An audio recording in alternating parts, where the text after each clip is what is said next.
The most amazing thing about this movement, non-movement, the fact that the ideas live and they touch people and they call you to service. You don't have to sign up, you don't have to pay any money, you live these ideas and these ideals. Focuses on academics. The children are exposed to scientific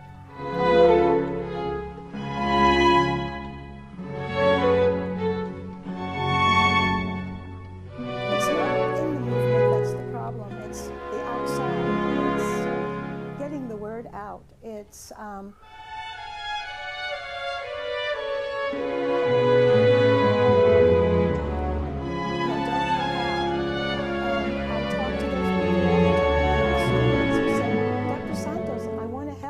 I don't know.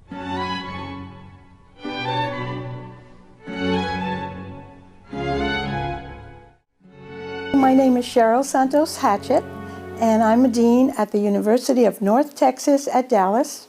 I'm also a professor of bilingual education and multicultural education. I got to know about the Hizmet movement from the students at Texas Tech University, where I was working for many years. And the students actually came and sought me out and visited with me and actually invited me to go to Turkey. And it was very interesting how that all came about. I'd like to tell you how it came about. The students in university where I was working in Lubbock, Texas at the time, had invited the whirling dervishes to come. They wanted to bring them to the university, but there was no money. They didn't have a place or money.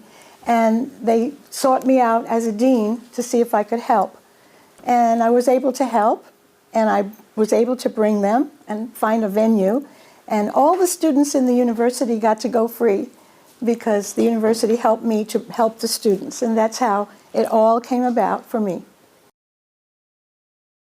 I am an educator, and I'm a multicultural educator and a bilingual educator. So I have spent most of my life trying to bring people together, learning about other cultures and trying to get other people to understand each other.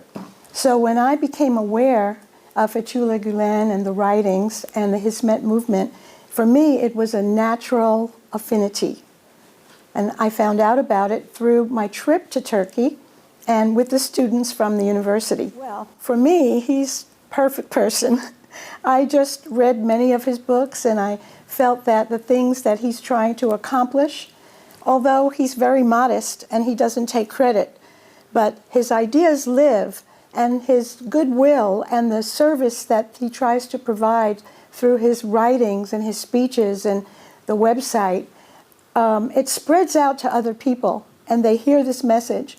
And that's the way that other people are able to gather what it is that Mr. Fethullahu Gulenu is trying to impart to the world, which is to live together, to be in peace, to provide education for the people, all the people, not just rich people, but everybody. And these messages are universal and very needed in our time, in our day, in the way that we're living now. Need to hear Mr. Fethullahu Gulenu and read his books and his articles. The most amazing thing about this movement, non-movement, the fact that the ideas live and they touch people and they call you to service. You don't have to sign up, you don't have to pay any money, you live these ideas and these ideals. And when people of goodwill hear these ideas about living together, about interfaith dialogue, they come to the movement and they want to be part of it. And this is what has called me to participate. As everybody knows, we've been reading, there's very radical elements that have twisted and misrepresented Islam terribly in the world today. And their actions are terrible, and it puts a bad name, gives a bad name to Islam. Mr. Gulenu has a different view, and he is looking at the actual scriptures and telling us what the religion really says. and how we're supposed to be with each other and how we're supposed to live. And I think that that message is doing very well for the people of the faith and others who are not of the Islamic faith to understand it better. And really, it's very important to hear the moderation and to hear what is the message of love and the message of education and the message of living together and respect and dialogue. This is the message that humanity needs to hear now. I think the activities of the interfaith dialogue are critical to people, to the movement, and to everybody on this planet. I have attended many interfaith dialogue dinners, and some of the people that I've attended with are Christian people, and to tell you the truth, when I invited them, in the beginning, they were afraid to go. They said, oh, we can't go where there's Muslim people. It's dangerous, it's this and that. And I said, no, it's not like that. This is different. You're going to understand positive things about Islam and positive things about people from Turkey and other countries. Don't be afraid. And every dialogue that I have attended, and dinner, some of the dinner is very important because you break bread together. And when you break bread together, people sit across from one another, the barriers are broken. So the dialogue is critical. What I like most about the interfaith dialogue is the fact that it really is dialogue. It's not just Islamic people saying, this is what I believe, I want you to believe what I believe. That's not what this is about. It's laying out what you believe, who you are, but listening to the other. What do you believe? Oh, that's very interesting. We are not trying to convert people. We're trying to understand, we're trying to share, we're trying to find commonalities. What's better than that? Nothing. That's what the world needs. The emphasis of Hizmet on education is probably, for me, the most important aspect, because you're working with children that are going to be the next generation of adults. And many adults already have their set ideas, and maybe they're not the right ideas, but when you work with children and you bring in children from different backgrounds and different nationalities and children that are at risk, it's not easy, but it is a labor of love. And when you work with children in schools, you're going to make a change in your society eventually. I have visited several schools.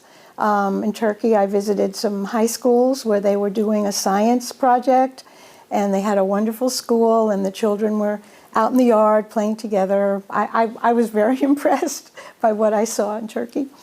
And then in the United States, I visited many schools where the focus is on academics, and the children are exposed to scientific knowledge base and working together, and their parents understand what they're doing there, and the schools are wonderful. For me, as an educator, I think that is the key to a successful movement. I don't think any movement that is positive, that's going in a direction of helping humanity reach its highest potential as human beings, can do it without education. Education is the key to success. Hizmet also has charity activities in addition to education, which is the other side of the coin. And what we see in our world today, there's so much need, and I think those charitable organizations are the lifeblood and the backbone of our humanity. Unfortunately, governments are self-serving, but charitable organizations are serving humanity. And I think that's holding us together. There's so much suffering in the world, and people can't afford to get nursing care. They can't afford to have their teeth fixed. They can't afford to get medical care. And these Hizmet charitable organizations are filling the gap and helping so many people, especially in places where they're war-torn and there's horrible things going on. Who would do this to help people, if not Hizmet organizations? The people that think that the Hizmet movement is not real are the ones that don't know about it. Because if they knew, they would know it's very real. and they would know that the people that support it and work in that arena are honest and really have this desire to help others. You know, there's many people in the world that want to help, and they don't know how. And I talk to those people all the time. I have students who say, Dr. Santos, I want to help. I don't know what to do. Where do we plug in? We don't want to make a war. We don't want to carry guns. What can we do? And there are many, many people in the world that want to help. And I think that those that criticize and stand on the sideline and say, oh, this is not real, this is too good to be true, they just don't know, because it is real. And it is what it is. And the people that work in this movement, for me, are amazing, wonderful people. I've met them. I've met many people from the Hizmet movement, and I've never been let down, not once. It's not in the movement that's the problem. It's the outside. It's getting the word out. It's having people be willing to listen to the message and to be together. This is a struggle I have as a multicultural educator. In my life, I try to work with people who don't speak English and help them to integrate into the society and have people who have jobs to give, or people that could help these folks pay attention to the needs of others. I think that's the only issue, is not being understood by the outside world. Outside world meaning people that are not listening or paying attention. I would like to see more of Fethullahu Gulenu's works be brought into the university. When we teach multicultural education and we teach about movements, we should incorporate. So right now, only the people that know.